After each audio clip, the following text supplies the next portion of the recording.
Hi everyone and welcome back to my channel. Today's video is going to be slightly different to the previous ones I've done because I was just having a thought today because I was reading through some sort of forums and things like that, and I want to get your opinion on something. Do you think Games Workshop deserves the criticism that it gets?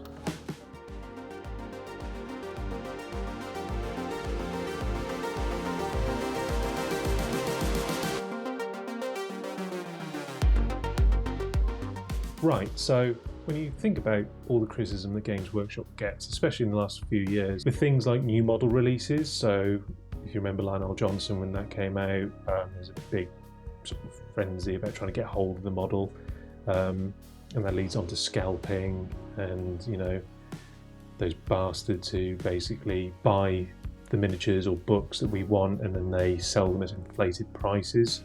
Scum. To how Games Workshop approaches their IP and how aggressive they are with protecting it. I mean, the list goes on, as you probably already know, but I'm not going to cover all of these because obviously it'd be a very long video. So yeah, I just wanted to provide my view on it and sort of where I stand. Now I know I'm at risk of sounding like a massive GW fanboy, and that's not totally true. Don't get me wrong, love the IP, love the lore behind it all, worlds they've created for us to enjoy. I thoroughly love that, but I don't always agree with some things they do or the way they handle it. But it does help actually to look at it objectively. If you look at Games Workshop now as a company, as a publicly traded company, it's got shareholders it now needs to answer to, it's going to be consistently trying to chase profit, and there's stuff that goes on behind closed doors that 99.9% of us aren't going to be privy to. I think we kind of have to remember that. Not saying they don't do things wrong, because they do, but I think we can be a bit unfair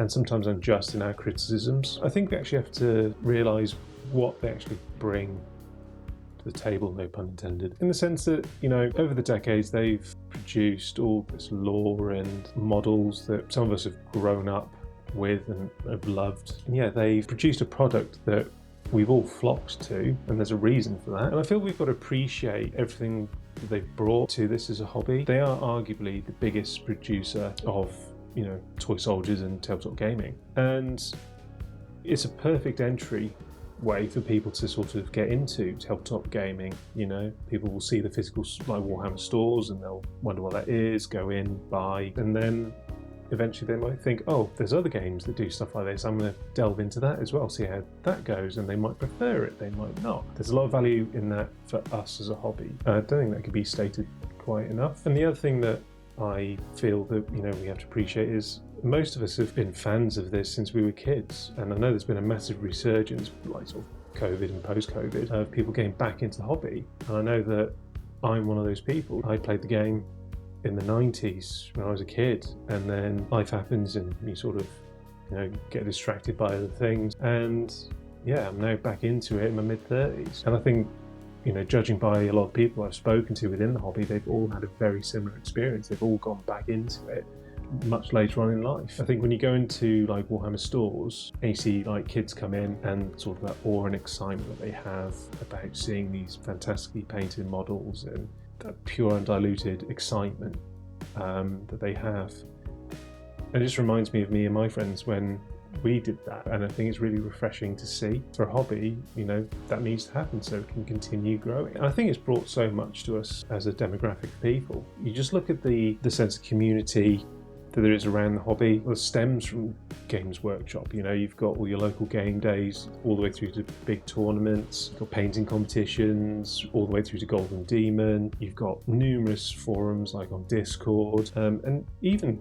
you know, things like YouTube. People that subscribe to my channel, for example, thank you very much. You know, people comment and it's all about trying to interact, and, you know, we all share a love for this hobby. And that sounds quite cringy, but it is quite priceless in the sense that we all love this and we're all connected by it. And that wouldn't have happened for most of us without Games Workshop. You forge really good friendships with people through this hobby. And yeah, you know, you can say that models are really expensive, you know, and like I personally hate the fact that you have to buy the codexes for, you know, your armies, and especially when you collect multiple armies, it gets very expensive. At the same time, you know, it's like, in my opinion, with this hobby, yes, it is quite expensive and it's not the cheapest. But you think about the amount of hours of enjoyment you get, whether that be through painting and then through to playing. The initial outlay is quite a bit, but you are going to get hours of fun out of it, and will continue to do so for hopefully a very long time. I just think that's something that we kind of need to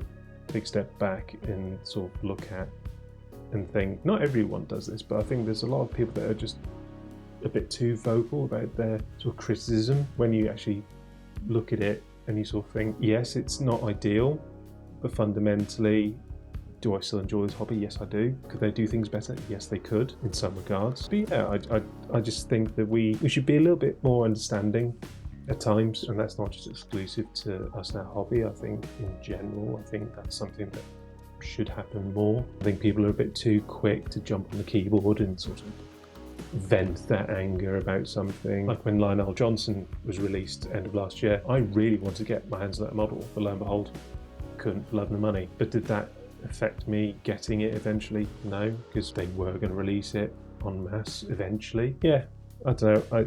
So this video is just about sort of my opinion on the matter and how I feel we can just be a bit too critical at times. But I mean, I'd be interested to know what you guys think. Are you guys very much like, yes, we should be criticising them? Or do you guys kind of feel the same way and like, yeah, it's a bit of annoyance, but at the end of the day, the whole point of the hobby is to enjoy it? Yeah, I'd just like to know what you guys think. If you put that in the comments, it'd be really interesting to know. And a little side note, the feeling I also have is some people that are very vocal and overly critical, in my opinion. Like, sometimes maybe it's just not the hobby for you if you get that bent out of shape about something. So yeah, that's just my ramblings on my soapbox. So yeah, anyway, as I said, this is just going to be a short video. It came to my head today and I just wanted to know what you guys thought. I hope you've enjoyed the video, even though it's a lot shorter than the previous ones I've done. But yeah, please like and subscribe. It's really helpful and I really appreciate it. And also, I'd like to know what you guys think about talking videos like this. Do you think it helps break up the content a bit? Are you even interested? First and foremost. So this is just incredibly casual, and I just thought it'd be a good place to just have an open discussion. So anyway, I'm going to leave you with that, and don't forget, let your imagination soar and may your brushes be steady. See you in the next one.